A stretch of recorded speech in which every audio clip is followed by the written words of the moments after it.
Impact Teams Radio. Welcome to Impact Teams Radio, the show where we explore what it takes to be a leader of the leaders in corporate America. Get ready to be inspired and discover proven tips for going from average to exceptional. Now, here's your host and guide, Tony Sherman. Hello, and welcome to another episode of Impact Teams Radio. I'm your host, Tony Sherman, and my guest this week is Vijayasankar from MongoDB, and we'll meet Vijay in a minute. So a few people have asked me recently, why do I focus on VPs?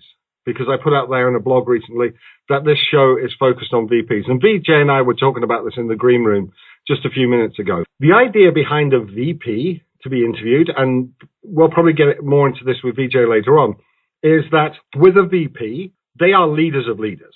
So everything you learn from these people, they have learned in the trenches. They have been where you are, and they have made a success. They've chosen different routes to become a success in corporate America. But they are still team players. In fact, they're the ultimate team players because they're working with other A-team players, and they have to play as a team in that. So there's no room for big egos here. So that's the thrust of Impact Teams Radio. And Vijay and I are going to look into that in a little bit in depth early on. But first of all, I want to welcome Vijay to the show. Vijay, thank you very much for coming on board. Oh, thank you, Tony. Great to be here. Thank you.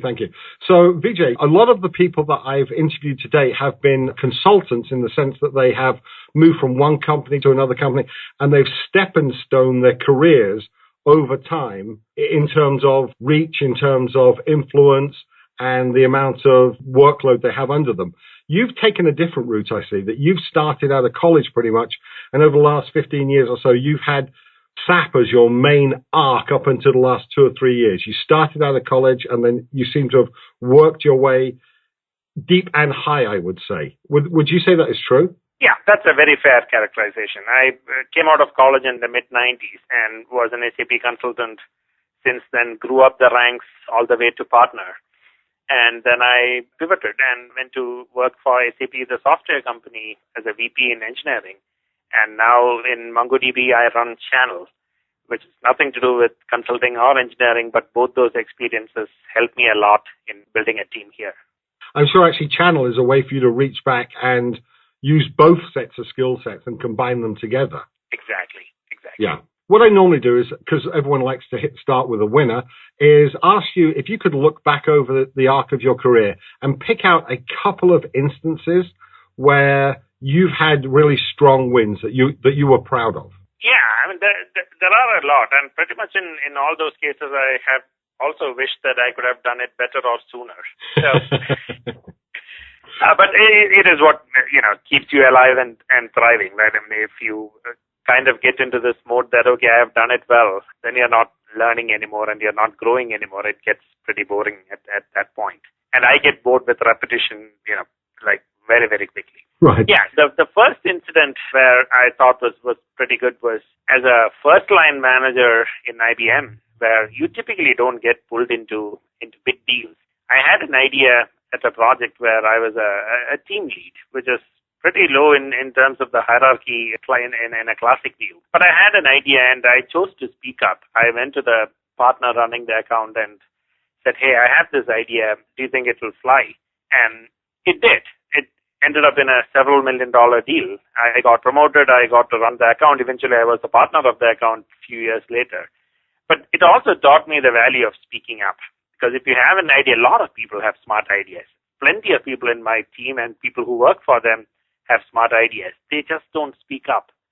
And this gave me a huge impetus that, the value of speaking up and encouraging others to speak up. That was probably my first great experience I would remember. And that was in the early mid-2000s or so. The second time was also in IBM, where I was just about ready to make partner when we had a training course, and Bill Smiley, the coordinator of that training course, who is a retired IBM executive, he gave me this idea that, you should always ask what success means for your customers. You shouldn't assume that you know. And it was a 2-part training program. So in the first part, he gave me this tip. And when I went back to one of the accounts that I was running at the time, I asked the CIO. It was a pretty difficult account. We had a good risk of getting kicked out of there. I went into the CIO's room, asked for a half hour, and I asked him, hey, what does success mean for you? And then I shut up. I just listened. And it ended up in a really long conversation. The CIO really canceled a few of his meetings. We ended up having dinner together that night. And he explained what his problems were. It was a ton of information that was useful to me that eventually led to a lot of good business between the two companies. He got a lot of value out of it. I got a lot of value out of it. My employer got a lot of value out of it. And that, if out of everything that has happened in my career, Bill's advice on asking the customer for what success means for them, I think that has been like the defining point in my career. I will be like forever in my life indebted to that guy. Wow, that's a huge story. And in fact, I'll just point out to our listeners, Vijay is saying, ask your customers. Some of you sitting there are thinking, well, I don't have a customer. I work internally. You have internal customers. Everybody is working for a customer. You can always say, who uses my work output? They're my customer, and what is success for them? If you know your boss's criteria for success and your customer's criteria for success, you know a lot of things you need to succeed. Wouldn't you agree, Vijay? I completely agree. In fact, when I was promoted to associate partner in IBM, the guy who promoted me, who was like, my second line manager at the time, all he told me, he called me on his way home from his car. All he told me was, Vijay, the only thing I want you to know is treat me as a customer and everything will be good for you. I didn't quite grasp what he meant, but the next couple of years that I had to work hard to make partner, I totally got what he said. That I cannot just randomly take up his time. This is a guy who runs a few $1 billion worth of business. I cannot just waste his time.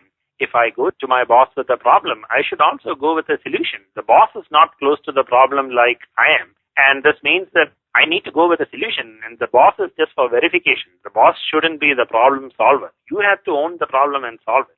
And that is the same deal with the customer, right? You don't go to the customer asking for a solution. You go with solutions and then try out what works best for the customer. You shouldn't expect the customer to know the answer. That's your job. You are the one closer to the problem, and you should fix it. Yeah, I love it. So if you were to look back over the arc of your career and say, where have you slipped up? Where have you made mistakes that have been painful but educational from you? And what did you learn from them? Oh, I have made more mistakes than I've made successes in my career and in my life. So no shortage of examples there. But if I abstract it, I think I learned rather late in life the value in delegating work, or rather the value of delegating work with responsibility and authority being given in equal measures. This was a tough problem for me, and my mentor at the time, he was the one who fixed it. So he knew that I was completely in tune with SAP technologies, and in those projects that I ran as a program manager, I also used to pick up the role of the architect for myself, which, satisfied me as a technologist, but in the grand scheme of things, it actually prevented other people from having that opportunity, and I never got sufficient input because people thought, this is a smart enough guy, he should be able to figure it out. Well, the second project that he asked me to run, my boss asked me to run, he said, okay, I'm going to take you out of SAP. Here is a Microsoft technology-based project which you have never done in your life. So you have no technology background in this project. I want you to run it. Right? Build a team, run it, make it into a big deal. And he threw me into it. I took it up as a challenge, and the first thing I did was to hire an architect who knew what he was talking about.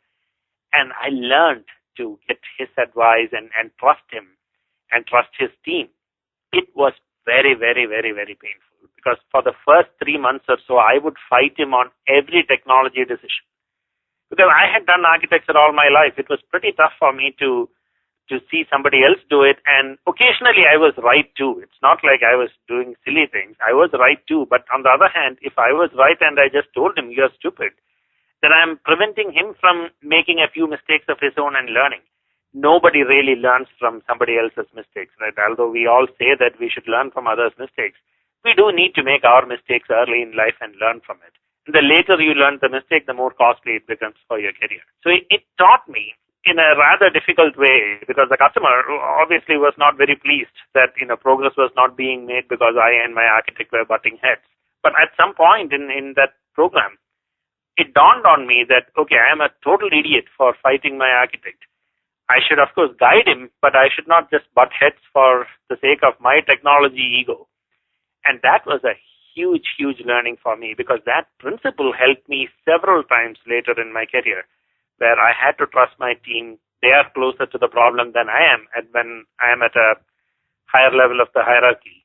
And this was a hard lesson learned. And this is one of those things where I said, I really wish I had learned it faster and sooner. And I could have avoided a lot of grief, which I didn't, but at least it happened at some point, and from then on, I'm very careful in how I delegate. I do give authority and responsibility. They can own their decisions and they can live with it, and I support them. Actually, and that brings me very, very nicely, because one of the things that attracted me when I was looking for people to interview for the show is you see humans as a multidimensional people. You don't see them as corporate resources to be used or misused and moved around. You have a real strong sense of the value of people on your team, don't you? I do. And this is also because I wasn't treated always with sufficient respect early in my career, right? So I had a strong desire to change it when I had the opportunity to lead people. So to me, I think it's an absolute misnomer to refer to people as, human capital or human resources. People are not, pieces on a chessboard that you move around, right? I mean, people have individuality. They are all unique in their own way, and they bring different skills to the team. The second aspect of looking at it is, okay, in my dad's time, he worked in the same company for 30 years or so and had a fantastic career. And I, on the other hand, have worked for multiple companies. And my philosophy is, yes, you should be 100% loyal to your employer, but you should also take care of yourself and the people around you, because people will move employers, and end of the day, business is done between two people, right? It's never between two companies. So if you don't take care of people, over the long term, it's only you that's going to suffer. Whether it's for getting another job or whether it's going to get another deal at a company. I have done business with a lot of folks who I have had, employee-employer relationships with when they move to other customers. And they love to do business with me because they know I always treated them fair. And this I try to teach and coach everybody who works for me too, that, employment is a point-in-time concept. We all get employed by different people over the span of our careers. Some are lucky enough to have a great career at one employer. I don't think that happens to vast majority of people anymore. And it becomes all the more important that we treat everybody well. It's a small world, and people should get along and not be considered as some random numbers on an Excel sheet or a piece on a chessboard or anything of that nature. So I have this strong aversion when I hear human resources and human capital. Yeah. So how do you do that? How do you mentor or coach your teams to get the best out of their teams? The usual way is to quote examples, right? When I have a lot of experience, I know people who have went before me, my mentors, my managers, who have had these relationships. I'll give you a great example. There is this guy by name John Leffler. He was the managing partner at IBM for an SAP practice that made billions of dollars. So John is the ultimate relationship guy and somebody that I look up to a lot. There was this incident not too long ago where John lost a project, and he lost the project halfway through. So the project had like 3 phases, and he lost it after the first phase. And he went to meet the CIO of that company, and the CIO totally expected John to fight it. And all John said was, hey, I know that we didn't win the second phase of the work. That doesn't bother me much, because when I initially sold the work to you for the first phase, all I told you was that I am committed to your success. So your go-live date is March of next year. I'm going to book dinner for you and your wife and me and my wife at this certain restaurant in Napa, a very fancy restaurant, strictly because I want to celebrate your success. And he walked away. No ill feelings. He walked away. And I met that CIO, and another colleague of mine met that CIO later. And the CIO was still recovering from that. I mean, who would expect a vendor to say that? It's an ultimate relationship exercise. And John taught me that, and I try to teach that to other folks in my team. I mean, examples are the best way to do it, right? I mean, the theory doesn't stick. This is also why I encourage people to have multiple mentors. Because one mentor does things one way. If people try to emulate my career, they only know one way of doing things. And in real life, one way of doing things won't get you very far. You should always have multiple mentors so that you always have multiple examples of what works and what doesn't work. That's so brilliant. I'm actually still getting over the John Leffler story. That is so powerful, isn't it? It is extremely powerful. I'm a huge fan of the man. Yeah, I mean, I really want to tell me another story like that. It is, but the thing is, you're right. I mean, if you look at history, you look at great books of religion and so forth, they're all steeped in stories. People learn from stories. People inculcate stories far more than they do bullet points. Yeah, and I try to use my own career where appropriate, and sometimes my boss's careers when appropriate. I mean, there was one of my colleagues, somebody who worked for me a few years ago, who had gone through exactly the same kind of problem as I did in terms of not being able to delegate very well. And he didn't grow a second line of leadership behind him. And all it took for me to get a change of heart from him was to point to my boss, who had to forgo a promotion to a really big job because he didn't have a second line. And everybody knew it. As soon as he connected his problem to my boss's problem, this problem got solved. As in overnight, it got solved. He spent the next 2 years building up a line of leaders behind him, and I'm so incredibly proud of him for doing that. But all it took was one example. When people see things that relate to their life and their careers, it catches on. Reading theory books and blogs and so on, it can spark a few ideas. For some people, I think that might be enough. For me, I need to see an example that I can relate to. Random things doesn't excite me, or it doesn't spark any thoughts in me. I also need to see examples that I can relate to as a person. Yes, that makes a lot of sense. So we're actually almost out of time, Vijay, but I do want to touch one more thing, because I think I was very impressed. Now, I've read the article a couple of times. You wrote an article about office politics, and I'm reading from the screen now, loyalty, office politics, and leadership. Give our listeners just a couple of points from that, your concept behind office politics and how to avoid the negative aspects of that. Yeah, so to begin with, office politics cannot be avoided, right? The moment you have more than two people in a team, some politics of some nature will kick in.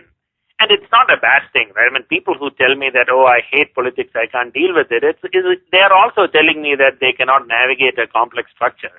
Now, if you move out of your office and go to your customer's office, and if they are steeply, matrixed and hierarchical, you probably can't deal with that either. So learn to navigate politics, that is important. But there is a healthy and unhealthy way of doing it, right? I mean, there is a good way of doing it, which is to talk to all the stakeholders, right? Don't wait till the last minute to get approvals. Work the consensus by knowing how the politics works, how the hierarchy sits, how the matrix works, and so on. And don't get into the habit of loyalty for loyalty's sake, as in don't get into this idea of, I need to be in the inner circle. One of the few things that I remember from a documentary on General Eisenhower was a colonel or a general that worked for him leaked some information accidentally, as in he was bragging about how close he was to Eisenhower and inadvertently leaked some military information. And Eisenhower had him arrested and demoted and so on. And he was begging to him that, hey, we are friends. I'm in your inner circle. You shouldn't do this to me. And Eisenhower says, there is no inner circle. There are men who fight and die and men who don't. And that had a profound impact on how I view the world. Because people who just do loyalty for the sake of, if I say yes long enough, my boss will do something for me. It works for a short time, but what happens after that boss goes away? I mean, the boss is not going to stick around for eternity. You will end up working for somebody else, and it's plain for everybody else to see it too. Right? Those kinds of bosses who can only deal with their inner circles, they are like 3-year-olds. They essentially throw a tantrum. And it's a very close analogy that they have one way of doing things, and if you resist that, then they will yell and scream. That is a bad kind of politics, where you align yourself to someone for very narrow goals, like you want your next promotion, you want a small raise, but in the process you are giving out an indication to the world that you are a pretty narrow-minded guy, and it doesn't go very far. So the politics thing, it has a good and bad side to it, but by all means don't hate politics.